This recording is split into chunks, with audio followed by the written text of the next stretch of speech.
Itu yang aslinya ini ya, yang ini AI. Kenalan dulu, mungkin di slide-nya saya lupa nambahin perkenalan. Jadi saat ini saya kerja sebagai technical architect di Blibli. Kalau lagi cosplay, saya bikin konten di PJ10 gitu ya. Jadi aslinya itu saya kerja di Blibli lah, atau di company lah. Kenapa saya nggak fokus konten? Simple, kalau ditanya kerjanya apa, punya kerjaan gitu ya.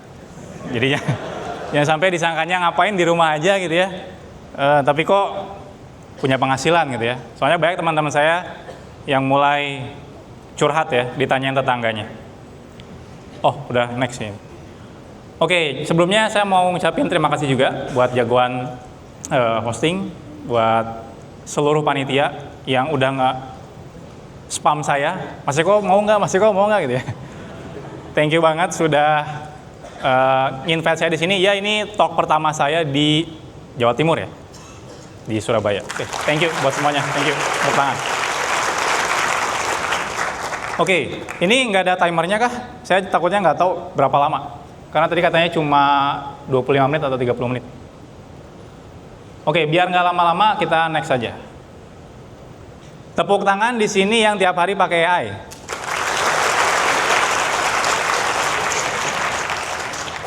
Tepuk tangan yang vibe coding tiap hari. Maaf ya Pak, izin.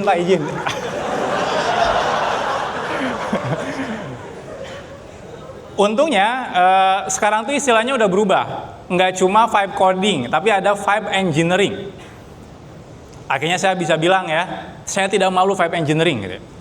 Karena vibe coding itu orang yang nge-vibe coding, dia blindly accept apa yang dihasilkan sama AI-nya.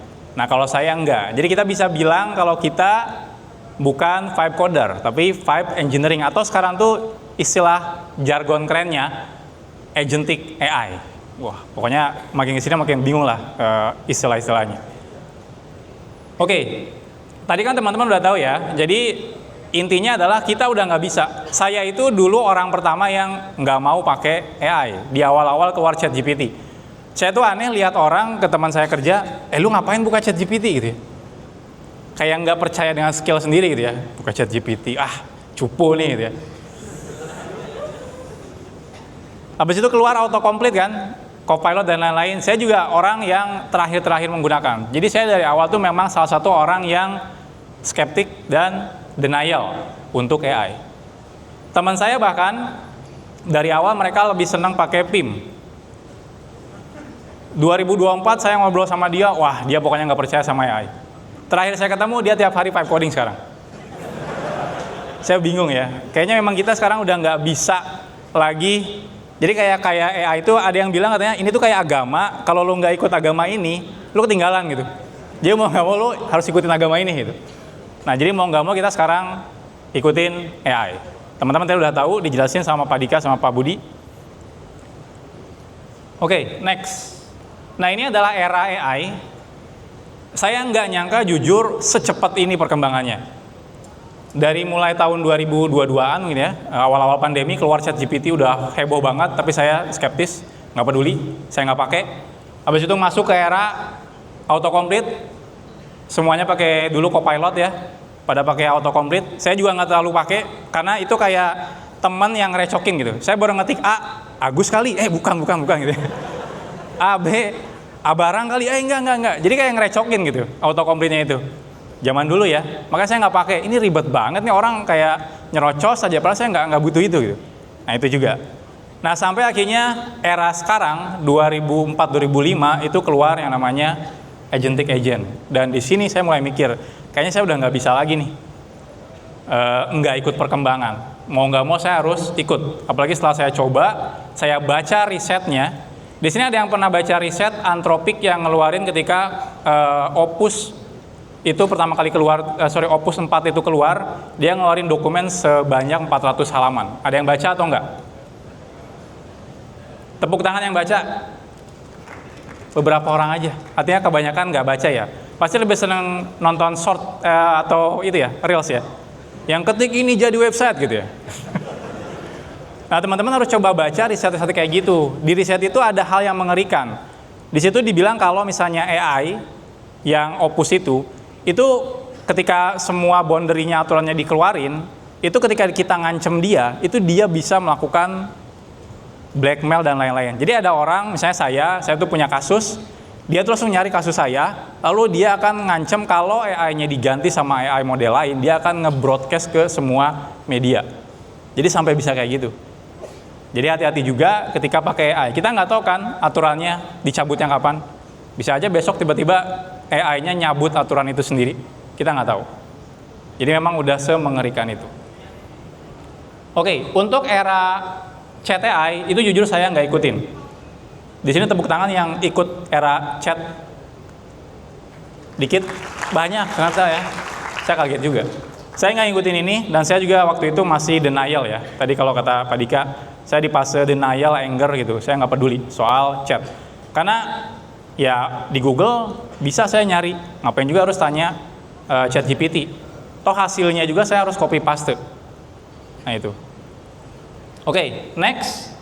Era kedua itu sebagai teman kita kerja. Jadi sebagai si autocomplete-nya. Di sini saya mulai coba-coba, mungkin teman-teman yang nggak tidur waktu nonton video saya gitu ya.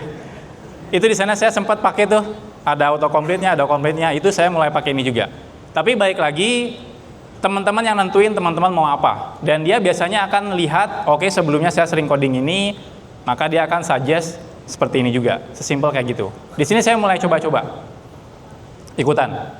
Tapi balik lagi, nggak full di take over sama AI.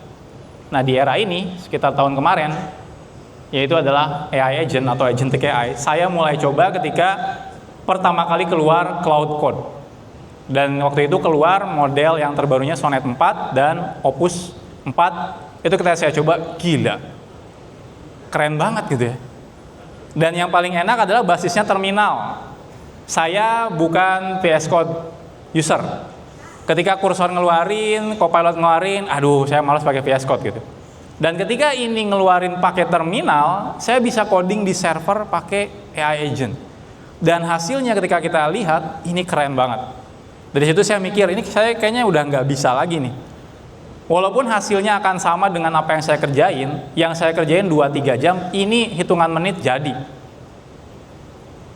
Ini seakan-akan kayak ada satu staff di bawah saya, misalnya yang junior atau senior, saya kasih ini, skillnya udah sama kayak saya. Nanti takut-takut perusahaannya, ngapain gua hire lu yang lebih mahal gitu ya, hire junior aja, kasih AI agent selesai gitu. Nah jadi ditakutkan, jadi sebenarnya yang ditakutkan tuh justru yang di atas, posisi atas, sama di posisi bawah.